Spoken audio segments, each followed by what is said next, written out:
Aleluya. Hoy en la predicación del principio de la reconciliación hablamos de armonía versus reconciliación. Y quiero compartir con ustedes la palabra. En Filipenses capítulo 2, el versículo 14, carta del apóstol Pablo a la iglesia de Filipo. Capítulo 2, versículo 14. Dice el texto en el nombre de Jesús: haced todo sin murmuraciones y contiendas, para que seáis irreprensibles y sencillos, hijos de Dios, sin mancha en medio de una generación maligna y perversa, en medio de la cual resplandecéis como luminares en el mundo, asidos de la palabra de vida, para que en el día de Cristo yo pueda gloriarme de que no he corrido en vano, ni en vano he trabajado. Muy amables.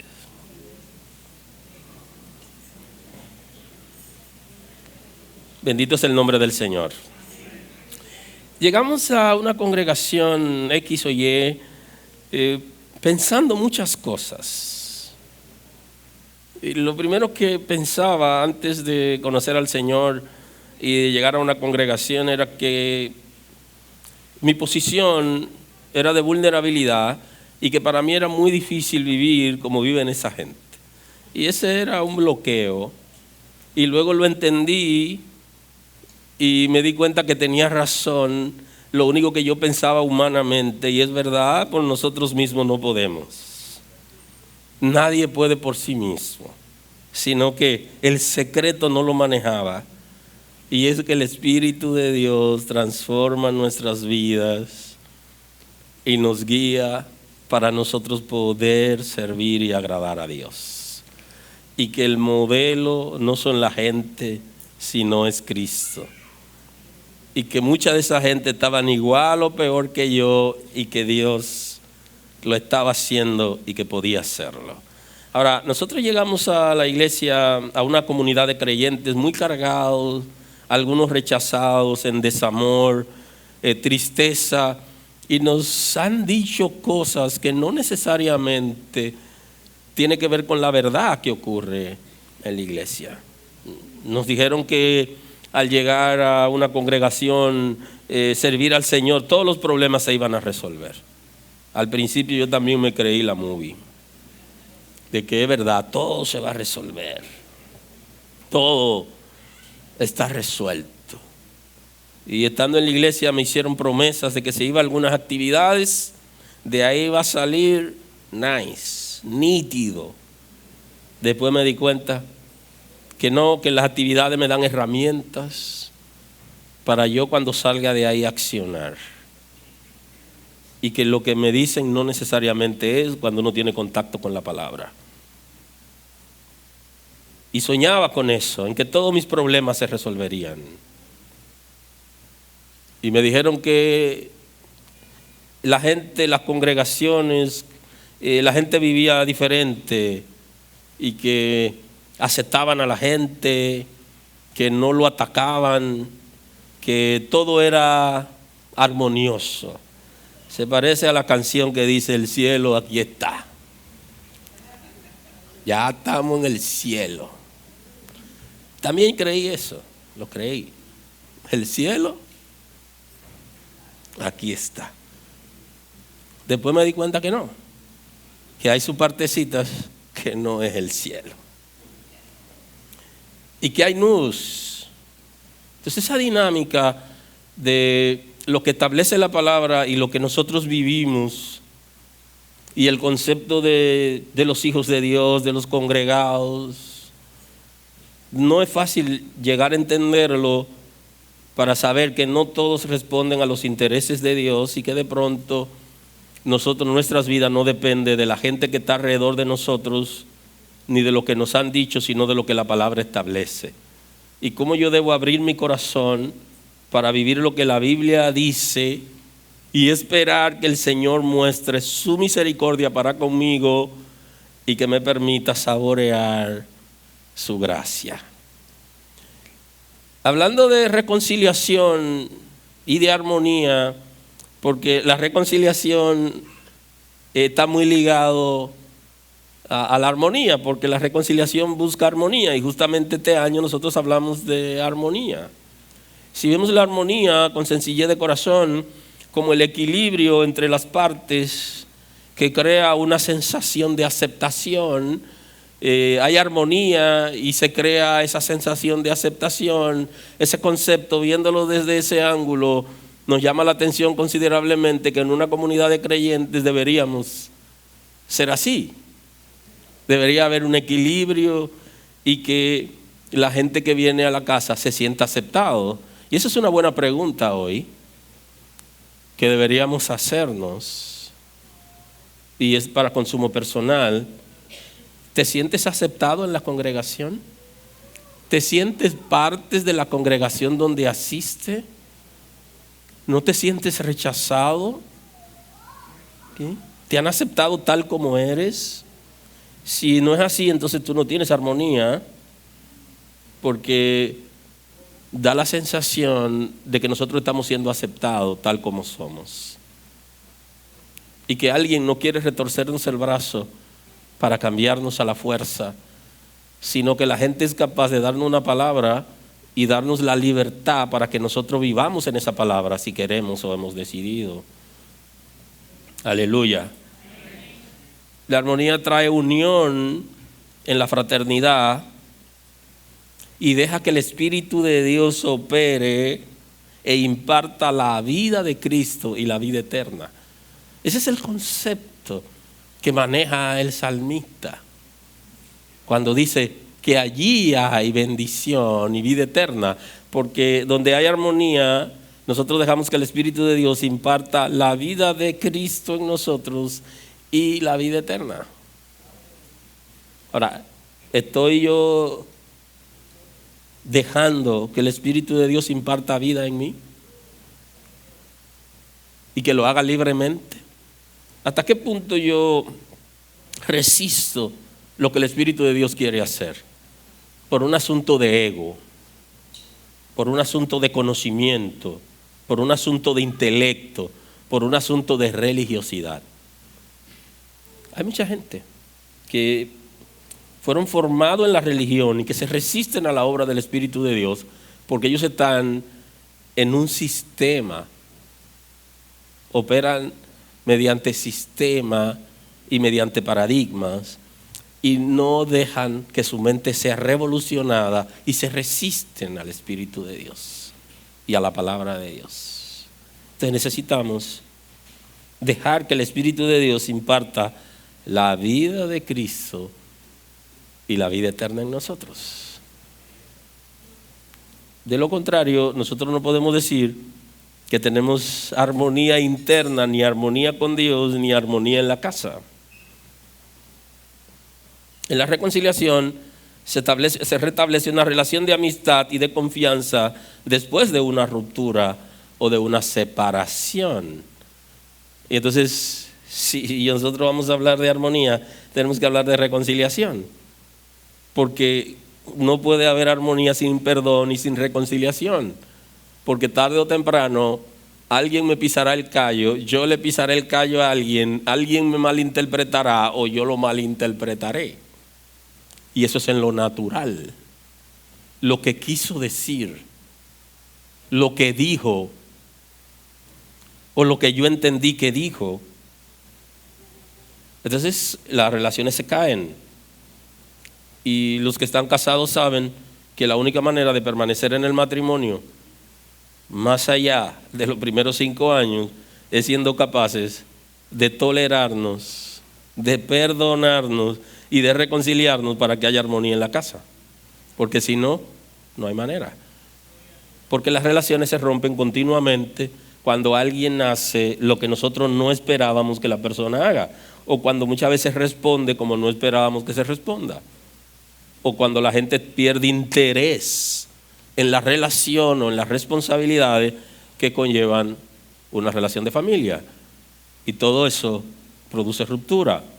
De manera que la reconciliación restablece la relación de amistad y de confianza. La restablece. Y los hijos de Dios que hemos recibido por impartición del Espíritu de Dios, el ministerio de la reconciliación, debemos hacer honor a lo que el Espíritu de Dios está haciendo. Si es que. Y creo que en la Escritura también aparece el condicional. Si es que han muerto con Cristo, reciben la vida de Dios. O sea, si realmente nosotros hemos recibido la impartición del Espíritu de Dios, como iglesia es universal. Si soy iglesia, tengo la impartición del Espíritu en el ministerio de la reconciliación. Y si yo he recibido el ministerio de la reconciliación, yo debo hacer honor a eso. El del lenguaje hostil no debería ser yo. El que echa a pelear la gente no debería ser yo. Porque yo he recibido el ministerio de la reconciliación tanto de manera horizontal como de manera vertical. Estoy reconciliado con Dios y estoy en capacidad de ayudar a la gente a reconciliarse con Dios, de guiarlos a Dios, pero también de que la gente se reconcilie entre ellos. Entonces el lenguaje debe ser diferente. Por eso los pensamientos, las palabras y la conducta de los hijos de Dios debe ir con relación a la reconciliación. Y creo que aquí deberíamos pensar en nosotros, porque casi siempre estamos pensando en la otra persona. ¿Hasta qué punto yo soy un ente de reconciliación? ¿Hasta qué punto yo tengo armonía interna y soy capaz de reflejar esa armonía interior al exterior y que la gente que se relacione conmigo me vea como un ente reconciliador? Por lo que yo digo, primero por lo que yo pienso, porque lo que yo pienso tiene que ver con lo que yo digo y con lo que hago. Mis pensamientos tienen estructura de rechazo, de odio, de dolor, de rencor. O sea, ¿cómo son mis pensamientos? Eso es lo que yo voy a expresar. Cualquiera puede equivocarse en decir una palabra en un momento que no tiene acuerdo con lo que está pensando, pero eso está aislado. Esa es una palabra que hemos decidido sacrificar y por alguna razón se nos salió. Pero lo normal es que yo hable de lo que yo estoy pensando y que mi conducta tenga relación con lo que yo pienso. Por eso el apóstol Pablo habla de la transformación de la mentalidad. Entonces es sumamente importante que nosotros aprendamos a que tenemos la libertad para cambiar de estatus. En cualquier congregación donde usted se encuentre, usted tiene libertad de cambiar de estatus de ser congregado para ser hijo de Dios. Porque no debería permanecer todo el tiempo solamente congregándose o siendo parte de una congregación, sino que deberíamos ser hijos de Dios, y esa es una posición que la da el Espíritu de Dios en la medida que nos transforma. Entonces nosotros pudiéramos hacer esa transición, y eso es un desafío, a que nosotros transicionemos de ser congregados a ser hijos de Dios. Y eso va a provocar que nosotros cambiemos el lenguaje. El apóstol Pablo, cuando escribe la carta pastoral a Timoteo, la segunda carta pastoral a Timoteo, en el capítulo 2, el versículo 22, el apóstol Pablo le dice: huye también de las pasiones juveniles, sigue la justicia, la fe, el amor, la paz. Con los de corazón limpio invocan al Señor. Pero desecha las cuestiones necias e insensatas, sabiendo que engendran contiendas, y subraye contiendas, porque el siervo del Señor no debe ser contencioso. Subraye eso. La Escritura está dando por sentado que un hijo de Dios, y utiliza el concepto de siervo de Dios, una persona que está sometido a Dios, que está sirviendo al Señor de corazón, que es un hijo de Dios y que tiene el corazón de siervo, su naturaleza no es de contienda. Y aquí tenemos que identificarnos. tenemos que ser capaces de identificarnos. No solamente tratar de identificar a otros, sino identificarnos nosotros. Mi posición como hijo de Dios, porque yo decidí cambiar mi estatus de ser congregado a un hijo de Dios, me responsabiliza a mí de no ser una persona contenciosa. Y si soy contencioso, yo debo examinarme porque hay una conducta que no se corresponde ni con el llamado ni con la investidura de hijo de Dios. El contencioso es la persona que siempre anda buscando las debilidades de las otras personas. Y si usted se pone a buscar la debilidad de las otras personas, la va a encontrar porque el que busca halla. Pero no solamente busca las debilidades, sino que provoca confrontación continua a partir de las debilidades, pero no para orientar a la gente, sino tiende a menospreciarlo porque busca contienda, lo que busca es estar en desacuerdo con la gente, provoca las personas a partir de las debilidades de la gente que pueden ser reales o inventadas. Dice que el siervo de Dios no es el que siembra contienda, sino que el siervo de Dios es amable para con todos. Y esto es ABC del Evangelio, que el siervo de Dios debe ser amable, que debe ser apto para enseñar y que debe ser sufrido. Y una de las cosas a las que nosotros le tenemos miedo es al sufrimiento. Y justamente cuando Jesús nos está enseñando que tendremos aflicciones en el mundo y que confiemos que hemos vencido al mundo, nosotros lo interpretamos de otra manera. Porque lo menos que queremos es sufrir. Por eso nos resistimos a perdonar a la gente y nos resistimos a reconciliarnos con la gente. Porque lo menos que queremos es sufrimiento.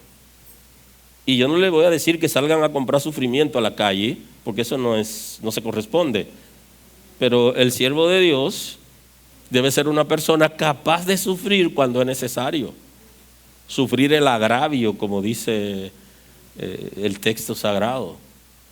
Y sufrir situaciones, condiciones que son viables y que no me hacen a mí ser una persona masoquista, porque eso es otra cosa. Porque hay gente que le gusta que lo maltraten y crean ambiente de maltrato y ellos mismos provocan el maltrato. Estamos hablando de un sufrimiento que viene producto del amor.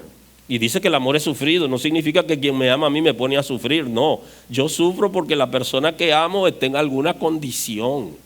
No porque si me ama no me pone a sufrir, sino que yo sufro porque esa persona que yo amo está en un proceso, está en una condición, y entonces termino sufriendo. El siervo de Dios debe ser sufrido, pero no el que compra en el mercado sufrimiento y llena el macuto de sufrimiento. Y cuando le preguntan, ¿y usted aquí como Dios quiere? O sea, Dios no te dijo a ti que quería eso de ti. Ahora, el sufrimiento es parte de la dinámica del ser humano. Y no nos sublevamos a Dios por el hecho de que estemos pasando por algún proceso o que alguien nos haya agraviado, sino que como hijos de Dios respondemos a sus intereses. Y le dice que con mansedumbre corrija a los que se oponen, por si quizá Dios le concede que se arrepientan para conocer la verdad.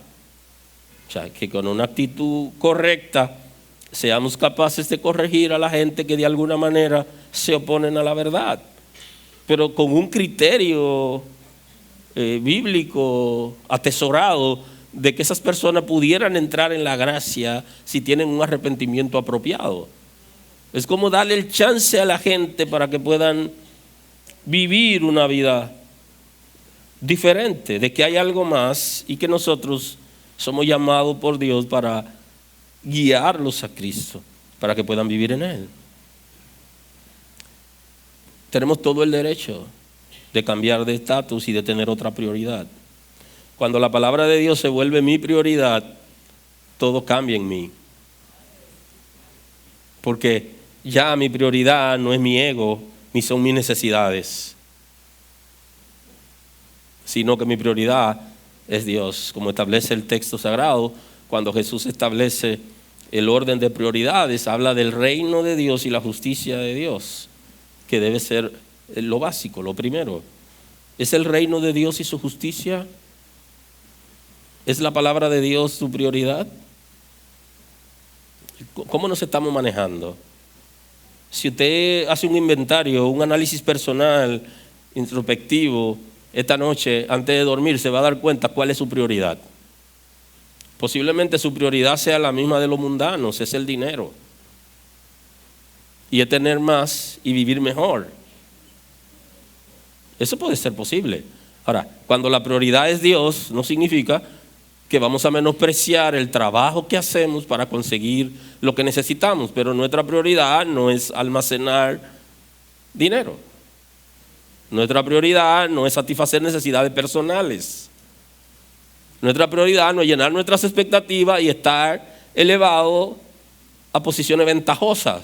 ¿Cuál es tu prioridad realmente? ¿Es el reino de Dios la prioridad? ¿Es la palabra la prioridad? Es cuestionable inclusive, líderes y hermanos, que Dios no es su prioridad. Y si Dios no es mi prioridad, al final yo no estoy andando bien. Porque inclusive mi lenguaje no es el lenguaje bíblico, ni el lenguaje de fe, ni es un lenguaje de reconciliación, que es lo que identifica a un hijo de Dios. Antes la gente, los cristianos se identificaban porque andaban con una Biblia debajo del brazo. Ahora andan con la Biblia en el celular, en los bolsillos, con un artefacto más pequeño que la Biblia, pero ahí tienen todo porque funciona como una computadora. Ahora es por el lenguaje. ¿Qué dice la gente? Hubo una época que lo medían por la apariencia. Él parece cristiano, pero realmente la misma Escritura dice que tienen apariencia de piedad, pero niegan la eficacia de la misma a la hora de comportarse, a la hora de hablar. Entonces la gente que no conoce a Dios cree que nosotros de verdad somos, porque vamos a una congregación. Entonces tenemos una responsabilidad, y es que nuestro lenguaje debe ser de acuerdo a la impartición que hemos recibido de fe y de reconciliación. Aleluya. Y eso debe identificar a los hijos de Dios, marcando positivamente a las personas que se relacionan con nosotros, afirmando su estima en toda circunstancia. ¿Afirmamos nosotros la estima de la gente en toda circunstancia como hijos de Dios? Y ahí viene el agravio y el sufrimiento que establece la Escritura. Y es que no somos capaces de aceptar un desafío donde alguien puede tener diferencias con nosotros o nos ha agredido y de pronto se nos olvida que nosotros debemos tener un lenguaje de fe y de reconciliación, donde la gente que nos escuche, su estima sea afirmada aún cuando nos ha agredido. ¿Qué es lo que yo quiero? ¿Matarlo? O sea, ¿qué quiero? ¿Quiero matarlo realmente? ¿Eso es lo que quiero? Primera de Juan 3:11 dice: porque este es el mensaje que habéis oído desde el principio, que nos amemos unos a otros, no como Caín, que era del maligno y mató a su hermano. ¿Y por qué causa lo mató? Porque sus obras eran malas y las de su hermano justas. Juan está haciendo un análisis y está diciendo que Caín mató a Abel porque era envidioso, porque no superaba que le haya ido bien a Abel y que Dios haya aceptado su sacrificio. Eso es lo que él está planteando. ¿Qué realmente es lo que nosotros queremos? ¿Quién es el que mata? ¿Quién es el que roba y destruye? ¿A quién hacemos honor? ¿Al que mata, roba y destruye? ¿O al que da vida y da vida en abundancia? Aun cuando hemos sido agredidos, lo menos que queremos es destruir. Y con nuestro lenguaje muchas veces nosotros estamos matando a la gente. Aleluya. Dice: hermanos míos, no os extrañéis si el mundo os aborrece. Nosotros sabemos que hemos pasado de muerte a vida en que amamos a los hermanos. El que no ama a su hermano permanece en muerte. Y todo aquel que aborrece a su hermano es homicida. Y sabéis que ningún homicida tiene vida eterna permanente en él. O sea, no tiene vida eterna permanente en Dios. Porque lo que quiere es destruir. Quiere acabar. En esto hemos conocido el amor en que Él puso su vida por nosotros. También nosotros debemos poner nuestras vidas por los hermanos. La intención de rechazar a una persona, de quererlo ver en sufrimiento, no es la de un hijo de Dios. No se corresponde con lo que la Sagrada Escritura establece acerca de una persona que recibió del Espíritu de Dios el ministerio de la reconciliación. Porque toda intención debe ser que esa persona tenga la oportunidad de restablecer su relación con Dios, y segundo, de que esa persona esté en capacidad, porque ha sido transformado por el Espíritu de Dios, para establecer una comunicación libre con nosotros, en la que nosotros creemos que Dios puede cambiar y puede hacerlo. Los hijos de Dios confrontan sin sembrar cizaña. Confrontan en vez de sembrar cizaña. Una persona que ha recibido el Espíritu de Dios y el ministerio de reconciliación no siembra cizaña. Nunca. Porque ese no es su lenguaje. Si lo hace, está dentro de los errores que cometemos los seres humanos. Son tropezones en los que nosotros debemos admitir que hemos pecado. Porque la intención no es de sembrar cizaña. Los hijos de Dios dan idea para mejorar, no tiran el trabajo de los otros por el piso. Y ojo con eso. Yo no debería tirar el trabajo de los demás por el piso. Yo soy hijo de Dios. Y si alguien hace algo que yo tengo diferencia por la que fuere, no somos perfectos, la gente tampoco tiene que hacer las cosas a mi estilo, a mi manera, y no quiere decir que Dios no lo esté usando porque yo no sea parte. Los hijos de Dios no tiran el trabajo de los demás por el piso, sino que bendicen a la hora de hablar. Aleluya. Bendicen para que los servidores del reino crezcan y no le hacen la guerra. Es cuestionable el que alguien le haga la guerra a otra persona y diga que es hijo de Dios en el área ministerial, le ponga el pie para que alguien no crezca, o trata de distraerlo, o no reconoce las cosas buenas que tiene. Los hijos de Dios no tienen ese lenguaje, porque tienen el lenguaje de la reconciliación, y el lenguaje de reconciliación produce armonía. Y en la armonía hay equidad. Entonces, nosotros deberíamos, como hijos de Dios, evaluar qué nosotros decimos de las personas y de lo que la gente hace, como nosotros lo vemos. Y eso es importante. Si alguien, yo me doy cuenta que le habló mal a otra persona, yo no debería decirle a la persona, mira, fulano te está hablando mal, porque eso es sembrar cizaña. Yo debería hablar con la persona y decirle, mira, yo entiendo que tú no debiste hablarle así a fulano o a fulana, o callarme, pero quizá la persona ni cuenta se dio y yo le estoy sembrando una cizaña. Oye, fulano te está hablando mal. Por ego, ya uno se empodera y va a accionar. Solo por ego, por asunto de ego. En lo ministerial, ojo con esto, nosotros no tenemos ni la máxima autoridad ni la última palabra. El Espíritu de Dios usa de diferente manera las personas. Y el hecho de que yo no esté involucrado no significa que Dios no lo esté usando o que no lo haga la manera en que yo entiendo que debe hacerse. Y ahí viene la tolerancia. Si no somos capaces de tolerarnos, entonces no estaremos en armonía. ¿Y quién puede reconciliarse conmigo si no me tolera? ¿Quién puede hacer vida conmigo común si no me tolera? No hay manera. Si yo no lo tolero a ustedes, si no nos toleramos a ambos, no hay manera que podamos tener vida común.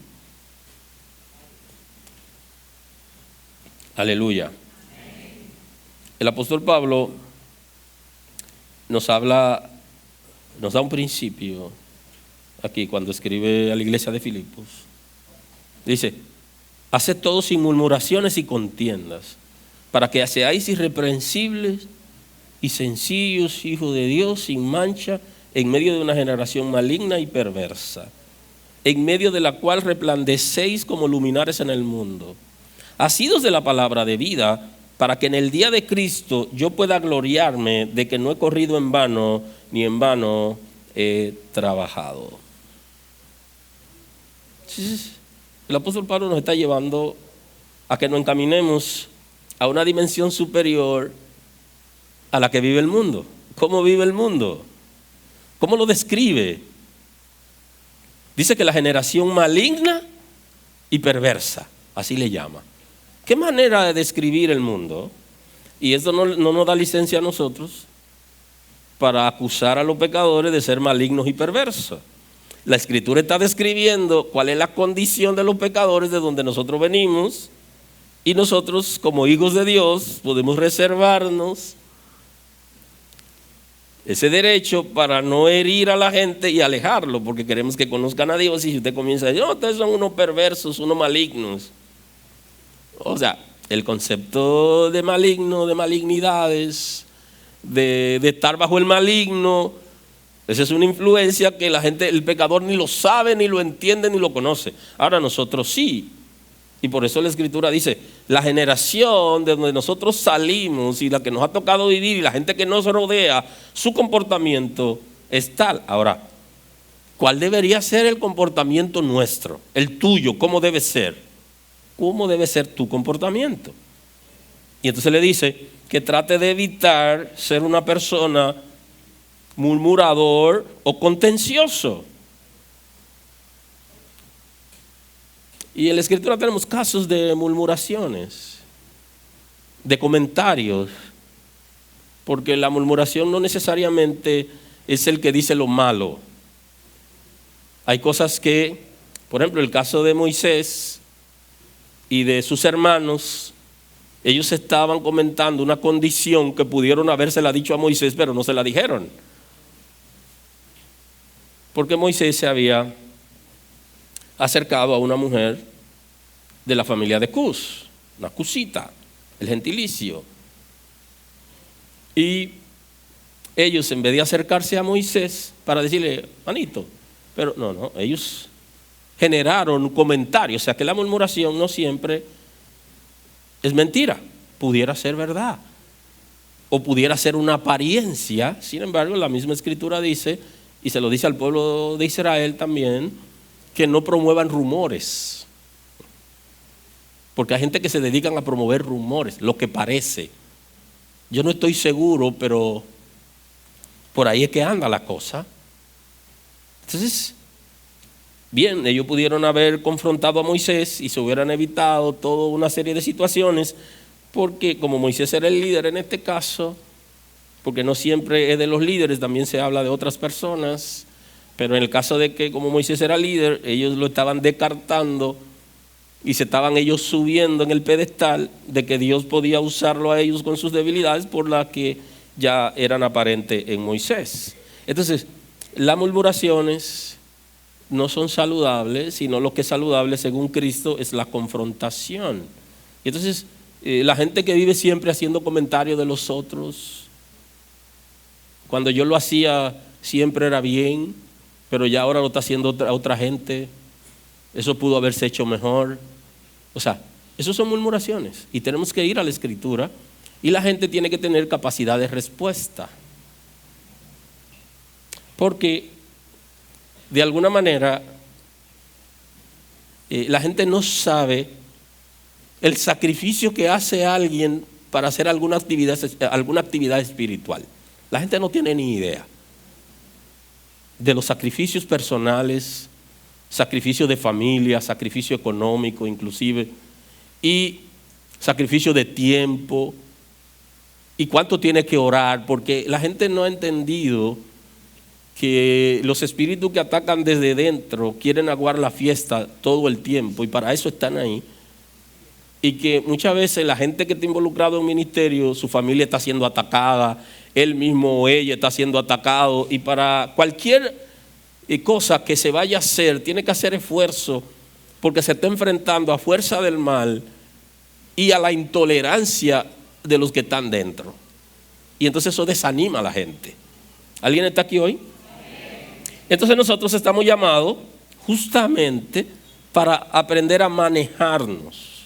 Dice, las cosas que hagan no sean contenciosos ni sean murmuradores. Porque el murmurador entristece, el contencioso provoca situaciones y hace un llamado para que seáis irreprensibles. Nosotros estamos sirviendo a Dios y lo menos que queremos es que cuando estemos delante de Dios seamos avergonzados. Que esa es la palabra que continuamente les recuerdo, que le dice el apóstol Pablo al pastor Timoteo, o sea, que trace bien la palabra de verdad como obrero que no tiene de qué avergonzarse. O sea, nosotros no deberíamos llegar a la posición o el posicionamiento de que somos irreprensibles. Nosotros no debemos llegar ahí, pero nosotros debemos trabajar para ser irreprensibles, no alabarnos a nosotros, porque si nos alabamos ahí ya dejamos de necesitar a Cristo. Entonces, lo que nos está llamando la Escritura es que tengamos como meta ser irreprensible. Que no tengamos nosotros y que ser llamado la atención, y si nos llaman la atención, ok, pero que no provoquemos a que nos estén llamando la atención continuamente porque nuestra conducta es desaprobada, sino que nuestra conducta debe ser aceptada delante de Dios y delante de la gente que está alrededor de nosotros. Que seamos irreprensibles, que seamos sencillos, que seamos hijos de Dios, sin mancha en medio de una generación maligna y perversa. O sea, se está diciendo, un mundo que está totalmente contaminado, ustedes, en este caso nosotros, los hijos de Dios, debemos aprender a manejarnos. Y deberíamos hoy estar pensando, ¿en qué momento? ¿Qué pasó con nosotros? ¿Cuándo nos distrajimos? ¿Cuándo comenzamos a dejar la palabra de Dios para involucrarnos en beneficios personales o en asuntos personales? ¿Cuándo pasó eso? ¿Y cómo podemos nosotros restaurar nuestras vidas con relación a Dios para manejarnos? Porque las influencias del mundo están con nosotros. Inclusive las influencias de los espíritus que atacan desde dentro también están ahí. Que usted se sienta cerca de alguien y sus pensamientos comienzan a alterarse porque esa persona tiene espíritu de maldad y su trabajo es hacer opresión, y usted comienza a sentir la opresión por discernimiento del que está cerca de usted y usted siente como que se ahoga. O sea, usted tiene que, como hijo de Dios, entender quién es usted y cuál es su posición. Inclusive hay ejercicios para nosotros saber si es mío lo que yo estoy sintiendo o si es del ambiente. Y le hemos recomendado que cuando usted se siente en algún lugar, en la misma congregación o en cualquier sitio donde usted esté, y usted comienza a sentir cosas extrañas, que se cambie de lugar para saber si está en usted o si es en lo que están cerca de usted. Porque así usted se da el chance de estar en buen ambiente. Porque esta generación está influenciada por el infierno y quiere distraernos y enfermarnos a nosotros, y nosotros estamos llamados a estar dentro de esa generación, fuera de los congregados y dentro de las congregaciones con los congregados, y ser capaces de agradar a Dios y de estar en una condición delante de Dios correcta, ser irreprensible, ser persona sencillo, ser hijo de Dios sin mancha en medio de un mundo contaminado. Yo no puedo quitarme las manchas a mí. Ustedes saben que la palabra lo revela, ni el pastor le quita las manchas a ustedes. La mancha de nosotros, el pecado ha sido lavado por la sangre de Cristo y el Espíritu de Dios nos da la sabiduría, el entendimiento para que nosotros aprendamos a manejarnos en medio de un mundo contaminado. Ahora, ¿hasta qué punto el Espíritu de Dios guía mi vida para lo que yo hago y digo? ¿Hasta qué punto yo me dejo influenciar por la generación maligna y perversa? ¿Cuál es mi lenguaje? Mi lenguaje es de fe y de reconciliación. ¿Realmente yo quiero armonía? Si quiero armonía en mi casa, si quiero armonía en el ministerio, si quiero armonía en la iglesia, si quiero armonía en el trabajo, yo tengo que accionar en función de lo que yo quiero. Porque una cosa es lo que yo digo y otra cosa puede ser lo que yo hago. Y debe haber concordancia entre lo que yo quiero, lo que hago y digo. ¿Y cuál es mi reacción cuando alguien viene donde mí con la intención de reconciliarse conmigo? ¿Cómo yo lo paro o cómo yo lo recibo? Eso tiene que ver. ¿Cómo yo acciono? Porque mi lenguaje de fe llevo a la gente cada vez a creer en lo que Dios ha establecido y que la vida puede ser mejor y puede ser sustentada por el Espíritu de Dios y por su gracia. Y en el lenguaje de reconciliación la palabra es amable, la palabra afirma la estima, y eso no quiere decir necesariamente que la gente quiera eso, pero ¿qué intención tengo yo para lograr aquello que la palabra ha dicho? Aleluya. Y en medio de esa generación, dice el texto, deberíamos resplandecer como luminares en el mundo. Deberíamos ser lumbrera. Y en este día, nosotros deberíamos hacer el ejercicio. ¿Estoy yo alumbrando en la iglesia, en el ministerio, en mi casa, con los asociados, con los vecinos, con los compañeros de trabajo, los compañeros de estudio? ¿Estoy yo alumbrando en mi casa con mi esposa y con mis hijos? ¿Yo soy luz? Y esa es una buena pregunta, porque fuimos llamados para eso. Si yo soy llamado para algo y no hago aquello para lo cual fui llamado, soy inútil, literalmente. Ahora, yo no voy a ser inútil todo el tiempo. Yo un día puedo hacer una parada, y puede ser hoy, donde yo voy a revisar el candelero o el candelabro para saber qué tanto aceite tiene y qué tanta mecha tiene. Porque posiblemente tenga mecha pero no tenga aceite. Y entonces cuando se incendia la mecha, llama a mucha gente porque hay luz, pero a poco tiempo se apagó. Porque no hay suficiente aceite, que es el que va a sustentar en el tiempo que la luz permanezca. ¿Puedo yo personalmente hacer el ejercicio conmigo? ¿Soy yo luz realmente? Para esto fuimos llamados. El que no tiene un lenguaje de fe y de reconciliación no tiene manera de ser luz, porque el mundo entero está bajo el maligno. Y la gente lo que quiere es agredir con palabras, con hechos, empujando. La gente lo que quiere es destruir, inclusive competencia desleal, que eso usted lo puede ver también en Caín. Tuvo competencia desleal, es destruir el negocio del otro para yo subir.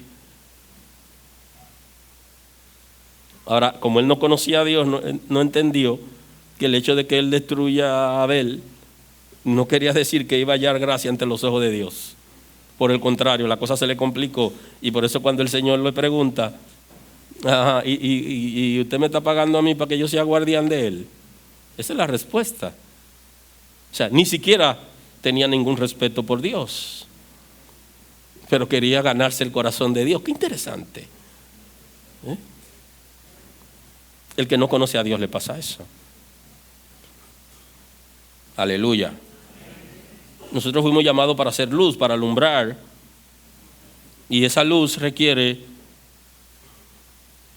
un lenguaje y una conducta que sea diferente. Dice, ha sido de la palabra de vida, para que en el día de Cristo yo pueda gloriarme en que no he corrido en vano, ni en vano he trabajado. Y entonces el apóstol Pablo le dice a la iglesia de Filipos, asegúrense de la palabra, tomen la palabra de vida, porque si no toman la palabra de vida, he trabajado con ustedes de balde. Bendito es el nombre del Señor.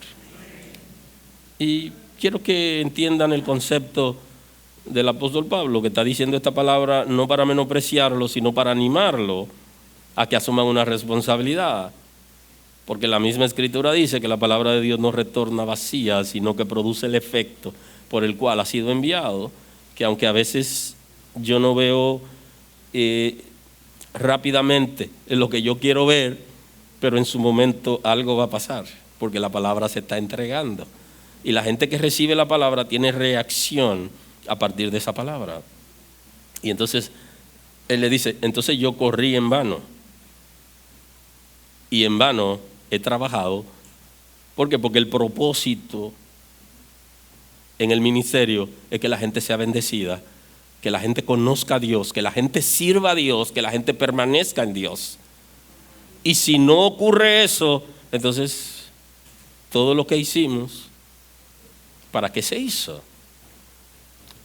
Está planteando el apóstol Pablo, y no lo está menospreciando, sino que está tratando de animarlo para él verlos a ellos al final como un trabajo terminado. Y nosotros deberíamos estar pensando en eso. Deberíamos estar pensando. ¿Soy yo luz en el mundo? El propósito por el cual yo he sido alcanzado, yo puedo llenar las expectativas de Dios, y la gente que me ha enseñado la palabra se va a sentir dignificado el hecho de que yo he permanecido. Y Juan habla de eso.